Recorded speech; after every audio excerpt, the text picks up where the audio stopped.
2022 সালের এইচএসসি পরীক্ষায় অংশগ্রহণকারী শিক্ষার্থীদের জন্য অ্যাসাইনমেন্ট প্রথম পত্র বিষয় ইতিহাস ষষ্ঠ সপ্তাহের অ্যাসাইনমেন্ট।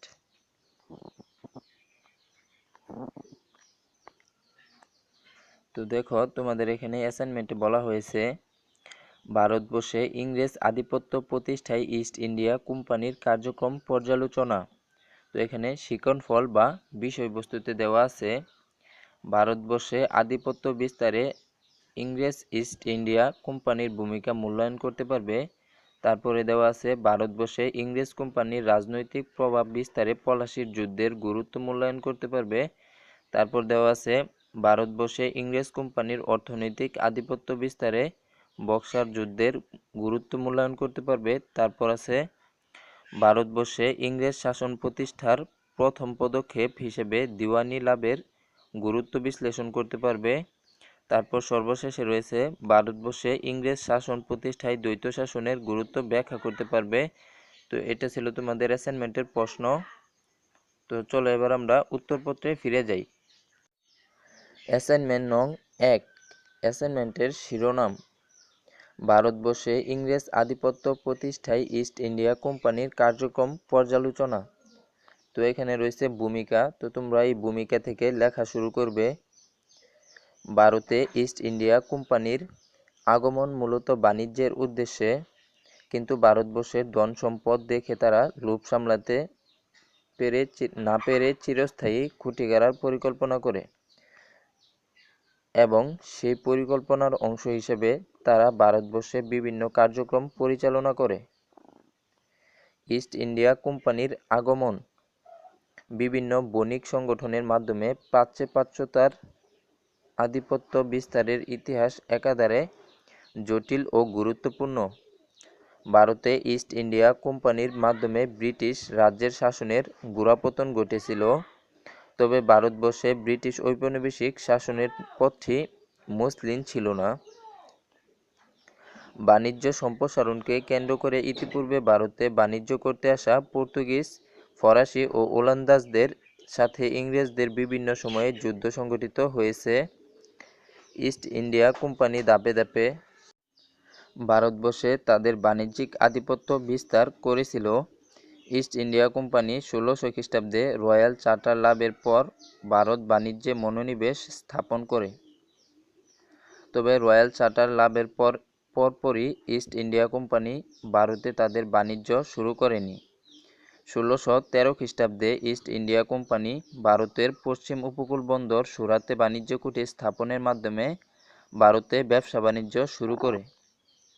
তারপর 1616 সালে মুসলিম ট্রমে, 1639 সালে মাদ্রাজে এবং তারপর পর্যায়ক্রমে ভারতের বিভিন্ন অঞ্চলে বাণিজ্য কুঠি স্থাপনের মাধ্যমে ইস্ট ইন্ডিয়া কোম্পানি তাদের ব্যবসা সম্প্রসারণ করতে থাকে।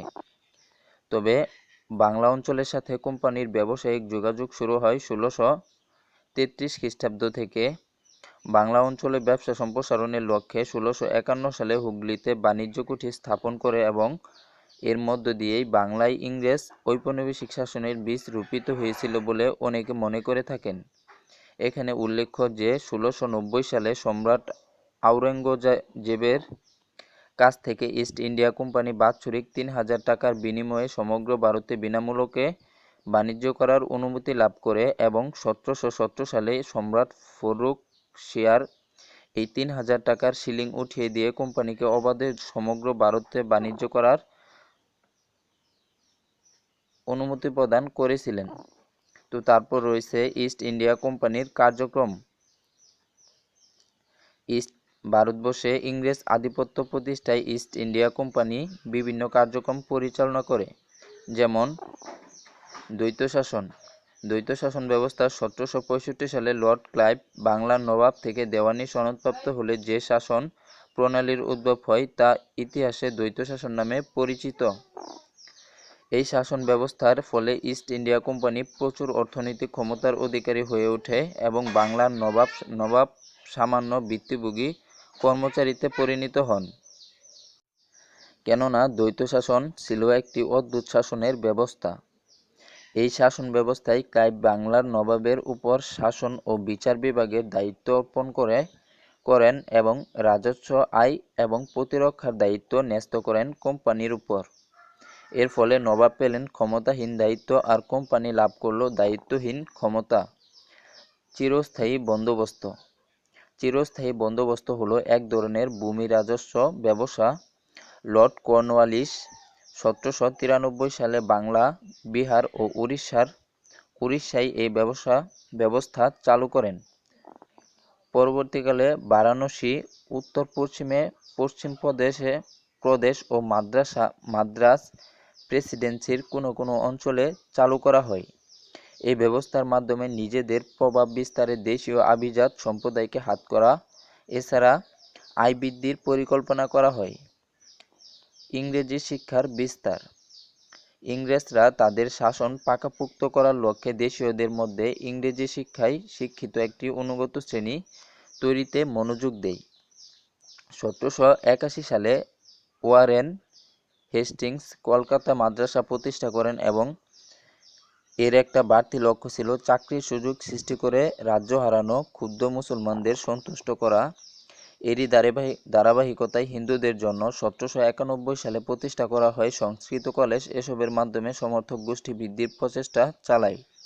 উপরিউক্ত কার্যক্রমগুলো মূলত ভারতে ইংরেজদের অবস্থান পাকাপোক্ত করতে ইস্ট ইন্ডিয়া কোম্পানি করেছিল। তো তারপরে রয়েছে বক্সারের যুদ্ধের তাৎপর্য। বাংলার ইতিহাসে পলাশীর যুদ্ধের তুলনায় রাজনৈতিক, সামরিক এবং অর্থনৈতিক দিক থেকে বক্সারের যুদ্ধ অধিক তাৎপর্যপূর্ণ। বক্সারের যুদ্ধে জয়লাভ করে ইস্ট ইন্ডিয়া কোম্পানি বাংলার উপর তার পূর্ণ নিয়ন্ত্রণ কায়েম করতে সক্ষম হয়। কেবল বাংলা নয়, এই যুদ্ধে মুঘল বাদশাহ এবং অযোধ্যার নবাবও কোম্পানির হাতে পরাজিত হয়েছিল। সুতরাং কোম্পানির ক্ষমতা কার্যত বাংলা থেকে দিল্লি পর্যন্ত প্রসারিত হয়েছিল। যুদ্ধে জয়লাভ করে কোম্পানি অযোধ্যাকে এক প্রকার অধীন মিত্রে পরিণত করেছিল এবং মুঘল বাদশাহর কাছ থেকে বাংলা, বিহার, উড়িষ্যার দেওয়ানির অধিকার আদায় করেছিল। অন্যদিকে যুদ্ধের পর বাংলার নবাবের সমাপ্তি না হলেও পরবর্তীতে নবাব কার্যত কাঠের পুতুলে পরিণত হন এবং বঙ্গদেশে দ্বৈত শাসন ব্যবস্থার সূচনা হয়। সামরিক দিক থেকে বলা যায় বক্সারের যুদ্ধে ইংরেজ east India company Bangla, Ayodhya এবং মুঘল বাদশাহ এর সম্মিলিত বাহিনীকে পরাজিত করেছিলেন। ইংরেজদের এই জয়লাভ তাদের সামরিক গৌরব বহুগুণে বৃদ্ধি করেছিল এবং এক প্রবল আত্মবিশ্বাসের জন্ম দিয়েছিল। অন্যদিকে ভারতীয় সামরিক শক্তির চরম দুর্বলতা সকলের সম্মুখে প্রকাশিত হয়েছিল। অর্থনৈতিক দিক থেকে বক্সারের যুদ্ধের গুরুত্ব ছিল সবচেয়ে বেশি। যুদ্ধের পর থেকে বাংলার বুকে যে লুণ্ঠনের সূচনা হয়েছিল, বক্সারের যুদ্ধে জয়লাভের পর আরও তীব্র হয়। দস্তকের অপব্যবহার নিয়ে বলার মতো আর কেউ রইল না। অবাধে বিনা শুল্কে বাণিজ্য এবং কোম্পানির এজেন্টদের অত্যাচারে বাংলার অর্থনীতি ধ্বংস হতে থাকল। দেশীয় শিল্প এবং দেশীয় বাণিজ্য ধ্বংসপ্রাপ্ত হলো এবং সম্পদের বহির্গমন বহুগুণ বেড়ে গেল। তো তারপর রয়েছে ইংরেজদের দিওয়ানি ও দ্বৈত শাসনের প্রভাব। 1766 সালে ইস্ট ইন্ডিয়া কোম্পানির দিওয়ানি লাভ একটি বিশেষ গুরুত্বপূর্ণ ঘটনা। ফলে এর প্রভাবও অর্থবহুল, কেননা এর ফলে আইনগত ও কার্যত কোম্পানি বাংলা, বিহার ও উড়িষ্যার পূর্ণ কর্তৃত্বের অধিকারী হয়ে পড়ে। নবাব এমনকি সম্রাটরাও কোম্পানির হাতের পুতুল হয়ে যায়। এই দিওয়ানি লাভের ফলে কোম্পানি অর্থনৈতিক দিওয়ালিত্বের হাত হতে রক্ষা পায়। এদেশের রাজস্ব আয় হতে কোম্পানি তাদের বাণিজ্য পুঁজি সংগ্রহ করতে সক্ষম হয়। কোম্পানির কর্মচারীরাও বিনা শুল্কে অবাধ বাণিজ্য করার সুযোগ পায়। ফলে কোম্পানির ও কর্মচারীদের আর্থিক অবস্থার উন্নতি হলেও এদেশের অর্থনীতি বিপর্যস্ত হয়ে পড়ে। এ দেশ থেকে কোম্পানি ব্যাপকভাবে সম্পদ পাচারের ফলে ইংল্যান্ডে শিশু ও কৃষি বিপ্লব গঠিত হয়। এছাড়া দ্বৈত শাসনের ফলে বিভিন্ন অব্যবস্থাপনা, ইংরেজ কর্মচারী ও তাদের গুমাস্তাদের লুণ্ঠন, ভূমি রাজস্ব উত্তরোত্তর বৃদ্ধি পায়, যা জনজীবনে বিরূপ প্রভাব ফেলে। তাই আলোচনা শেষে বলা যায়, দিওয়ানি ও দ্বৈত নীতি ইংরেজ জীবনে আশীর্বাদ হয়ে আসলেও তৎকালীন ভারতবর্ষের মানুষদের জন্য আসে নিদারুণ বেদনা। ইংরেজদের আধিপত্যের ফলাফল। ইংরেজ চূড়ান্ত আধিপত্য প্রতিষ্ঠান আর্থসামাজিক ও রাজনৈতিক অবস্থা ছিল অর্থবহুল, তা নিচে বিশ্লেষণ করা হলো। আর্থসামাজিক অবস্থা।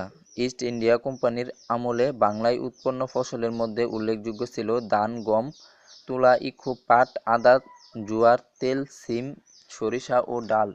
এছাড়া প্রচুর পরিমাণে পান, সুপারি ও নারিকেল উৎপন্ন হতো। বাংলার উৎপাদিত কৃষিপণ্য বিদেশে রপ্তানি করে প্রচুর অর্থ উপার্জন হতো। কিন্তু কোম্পানির সিদ্ধান্তে বাংলার ঐতিহ্যবাহী কৃষিপণ্য খাদ্যশস্য বাদ দিয়ে শুরু হয় নীল চাষ।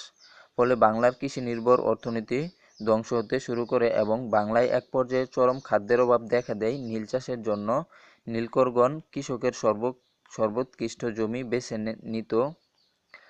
কৃষকের নীল চাষের জন্য অগ্রিম অর্থ গ্রহণে বাধ্য করত। বাংলাদেশে নীল ব্যবসা ছিল একচেটিয়া ইংরেজ বণিকদের নিয়ন্ত্রণে।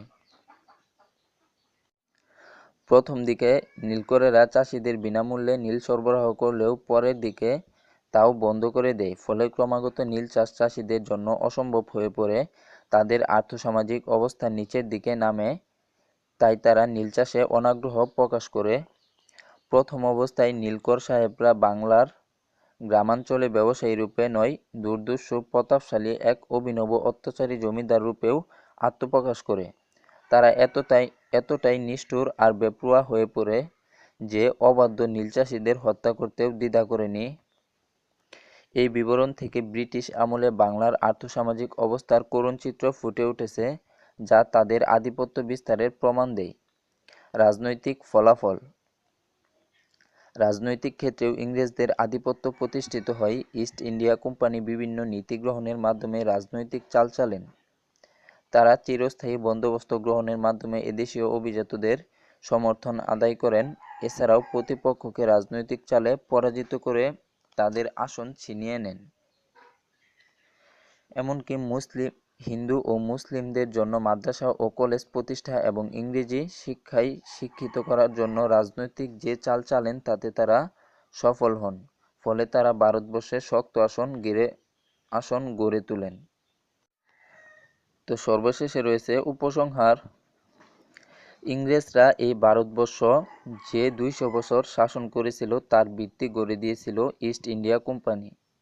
কেননা তাদের নানাবিধ কার্যক্রম গ্রহণ ছাড়া ভারতবর্ষে সম্ভব ছিল না ইংরেজদের শক্ত আসন তৈরি ও আধিপত্য বিস্তার করা। তো এই ছিল তোমাদের 2022 সালের এইচএসসি পরীক্ষায় অংশগ্রহণকারী শিক্ষার্থীদের জন্য অ্যাসাইনমেন্ট। তো এরকম আরও নতুন অ্যাসাইনমেন্ট সবার আগে পেতে চ্যানেলটি অবশ্যই সাবস্ক্রাইব করে রাখবে। তো ধন্যবাদ সবাইকে।